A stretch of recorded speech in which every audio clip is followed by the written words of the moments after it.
grids will be up on the screen shortly as we see the holding area there for Whilton Mill. I can assure you those pictures aren't from today because there's not many leaves blowing across the circuit today. It's just been very, very cold this morning here at Whilton.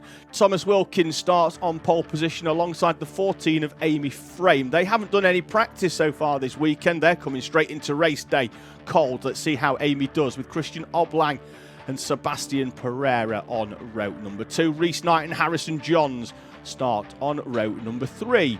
Row 4 sees Max Shields, last year's champion, alongside Connor McCarthy, who won heats at Fullbeck last time out, with Sophie Pawsey and Owen Roberts completing the top 10. Harry Roddis will start in 11th place. Looks like the circuit could be clear, although the field behind here at Whilton Mill certainly isn't, as the local agriculture has a little graze on the grass on the hill behind Whilton Mill. I say, please do get in touch via the live chat comments. Red Lion Cardiff have got back in touch again, saying, fantastic, Max Greatrex, well done. Great start today after his P2 in the opening heat.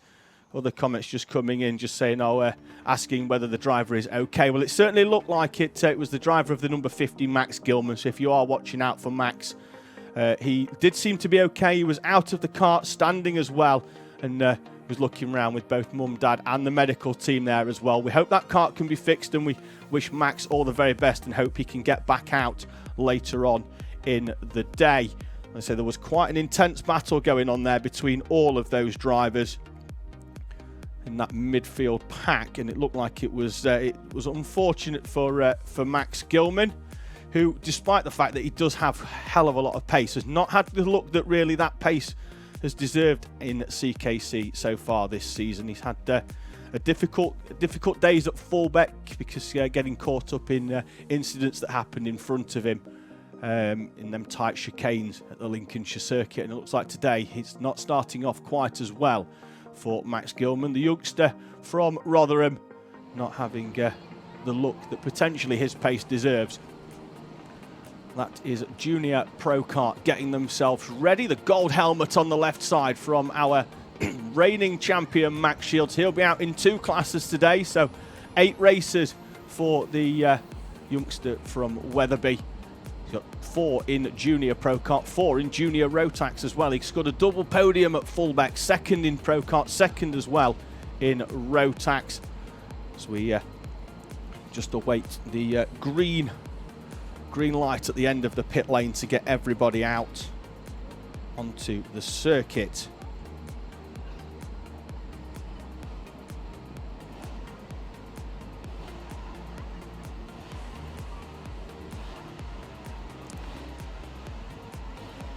Looks like everybody is waiting patiently, although I imagine that they just have to get the ambulance ready to go again, should it be required. Hopefully it won't, but obviously there's no point in going racing and needing the ambulance and then going, oh, well, terribly sorry, we can't send it out because it's dealing with somebody else. So I imagine the medical team down there, whilst Max Gilman was okay, looks like we could just be waiting ever so slightly longer just to make sure we are clear on that one.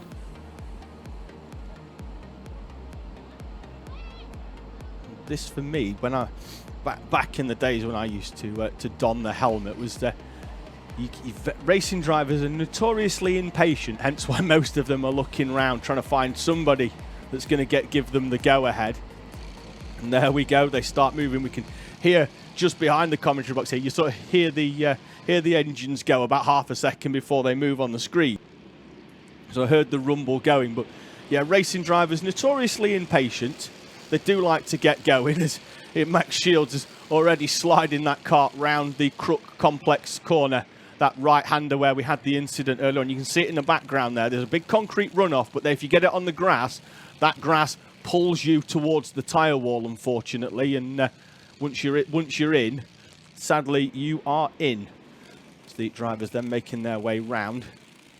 Don't be put off by the screen here. It might look like the camera's on a bit of an angle. It's not. That's the angle of the track here at Whilton Mill into that corner. It's a complex circuit, it looks certainly on paper. If you were to have a quick look on Google Earth, you think, oh, it looks fairly simple, that, but really it's not. There's undulation and it's hidden a lot by the cameras here at Whilton.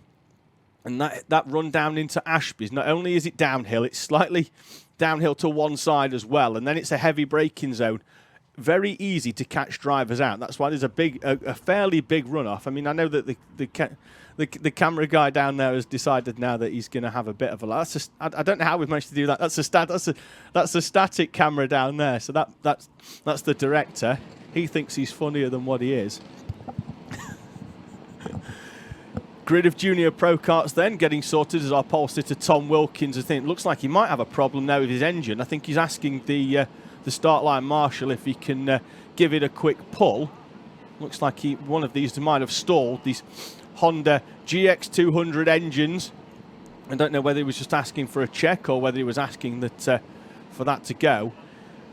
As, they are there. Looks like we are going to have a quick look. I think it's stalled, and the crew chief is just having a quick check. And looks like he might have to give it a pull. That's it. He's going to earn his pennies for the day, getting that engine going. Gives him a tap on his shoulder. Looks like we are good to go. Board goes up in the air. Start line marshal points to the red lights. The red lights distinguish, and we are away and racing in junior pro kart as the 7 bouncing away to try and get that kart moving as quickly as it possibly can. A favoured tactic to sort of get these karts going. That's Owen Roberts, as Max Shields has made a move to the inside. Sebastian Pereira defends down there and gets that kart crossed up, but does manage to get it stopped. And that's Seb Pereira then in P4 already working the number 21 machine, and we've got drivers on the grass. That's Reese Knight in the background, bouncing over the grass, but does keep the kart facing in the right direction. He'll join on to the back of the pack, which is good because it means he's not lost, but we've got another driver around there rolling. We'll have a look when the timing comes down the left-hand side, because that driver will be around about 10 seconds away from the rest of the pack, facing in the wrong direction. It's Reese Knight again, off into the tyre wall. Unfortunately, he managed to get it sorted and back onto the tarmac, but then crossed it up down into Ashby's. Just couldn't get it stopped and is facing the wrong way. It looks like he could be heading towards retirement unless he's getting some help dragging that car out. Max Shields, sensational start from P7, already up into second place, making his way through with the fastest lap of the race from 7th place. Half a second back, and you can see him there heading down the inside into Christmas corner. We just caught sight of the gold helmet of Shields. Looks like he could be through into the lead. Sensational start then for Max Shields. Looks like he could actually still be second, but even so, fantastic start as the 54 of Reese Knight is dragged off by the marshal, and he retires, unfortunately, from heat number 1. There is Max Shields then, and he is now in front of Thomas Wilkins. He certainly wasn't on the head run down to Ashby's. There's a little bit of side-by-side contact there from the 76. That's Christian Oblag, I think, on Amy Frame, and she's dropped away. She started on P3, so let's see now whether was still there as the midfield pack sorts their way out. Christian Oblang, he's going to jump right up the timing, I think, in a few minutes. So it could actually be Connor McCarthy in the 74. I've got 74 and the 76 mixed up on the numbers. So that's McCarthy through then. There he is, the 74 and the 76 are running nose to tail. They're on timing. Oh, it's Oblang. He's a lap down on the rest of the pack, or at least showing us a lap down. So either he's had an off that we've missed on camera, or his transponder's not picked up on one lap and he's down in the field. But he's currently battling it out with Connor McCarthy. So he is in there up in P3, on track at least, but not on the timing down the left-hand side there for Christian Oblang. And we know he's got a lot of pace, and if he has gone off on the first lap, if he was going to come back and join the rest of the pack, it does seem a little bit strange that he's joined right in the middle of the race pack and is mixing it up and racing and defending. So I think that's more of a case as Tom Wilkins catches too much curb round that final corner, and that bounces his kart. Christian Oblang then, as Sophie Pawsey drops a few. Harry Roddis and Owen Roberts both moving up. Max Shields now showing down in 7th place. It looks like we might have a slight issue with the timing loop here at Whilton Mill not picking up, unless Max Shields has had an off that we're unaware of, but it does show him as 000 on the timing, which suggests that he is actually still in P1, but it is showing him in 7th. Oblang down in 10th, but Oblang is in the middle of this battle. There he is with the green suit and the number 76 kart in the middle of a Wilkins and a McCarthy sandwich. So this has been shown as the battle for the lead, but it's certainly not, as Oblong decides to go down the inside. That was a move that he'd set up on the Osier Complex corner before that, and decided he was just going to try and straight line it. See if we can see Max Shields still out at the front. We might see him pop through in a few moments' time if he is still there, unless he's well down on time. Although a 48.9 for him shows quite a good one. So in terms of times, McCarthy slides from one side of the track to the other to try and go down the inside. Looked like he was going to get through both drivers in front of him. Doesn't get past either, but decided that the inside was the way to go. There's Reese Knight on the outside. I think he's having a quick chat with his dad, as there is an overtake there now. Oblong and McCarthy come through on Thomas Wilkins.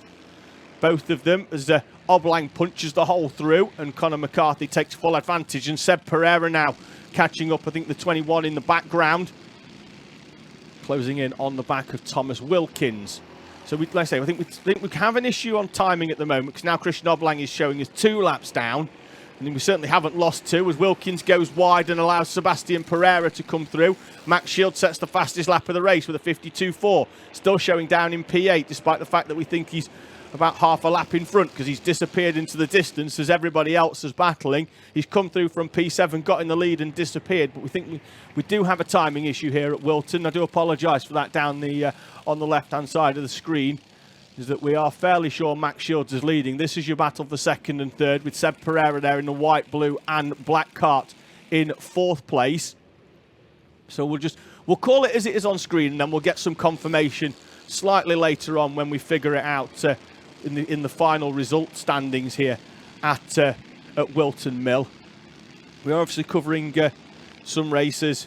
We're not covering some races this weekend. We'll not be covering the F160 and 300. So we have got some other exciting features to bring you. So don't go anywhere when we finish with certain races. And we at fullback we played some stuff, then we went to a hold screen. We are going to go, and we've got some paddock walk, and we've got a few other things regarding the Driven Dreams docu-series as well. We hope to speak to a few more drivers regarding that later on throughout the day, if we can wrestle them out of their awnings and into the commentary box. We'll see if we can grab a few of them and see what their experiences of the that docu-series are. Out at the front, though, we still think it's Max Shields, as we see Sophie Pawsey battling out with Owen Roberts in the number 7. That's Roberts going down the inside of Amy Frame, and Frame didn't see the move coming, as Roberts, it's not the most obvious overtaking opportunity there into that double left. It's only a very short straight. You do have to get a good run round the left-hander at Wilkins, and then lining it up for the next left at Osiers. They make their way, bouncing over the curbs. 30 seconds remaining, so the leader should receive the last lap board next time round. We do still think it's Max Shields, although he has disappeared from camera shot out at the front. Still showing us 44 seconds behind the leaders, although given that the lap times are around 52, the chances are he could actually be around 6 seconds in front. There he is on screen. Timing loop not quite playing ball with us here at Whilton today. The time elapses just in enough time as he comes round the pit bend. I think he'll be shown the last lap board this time. Let's see if we can spot the last lap board on the right-hand side. We can't, but he sets another fastest lap of the race with a 52.213. So even if he's not leading, the pace is there for Max Shields, and he came through from P7 to lead by the midpoint of lap 2 here in the Junior Kart Championship. Junior Pro Kart Heat number 1 then on its final lap. There's your race leader, we believe, Max Shields. Timing, like I say, not playing ball with us here, but Max's pace phenomenal as he continues to flatten these Whilton Mill curbs out at the front. Getting some practice in. He'll be back in Junior Rotax in around about 40 minutes time for their opening heat of the day. Into the boot complex then for the final time comes Max Shields. Starts the day as he'd have hoped in Junior Pro Kart. Crosses the line, takes the checkered flag and the victory then in Junior Pro.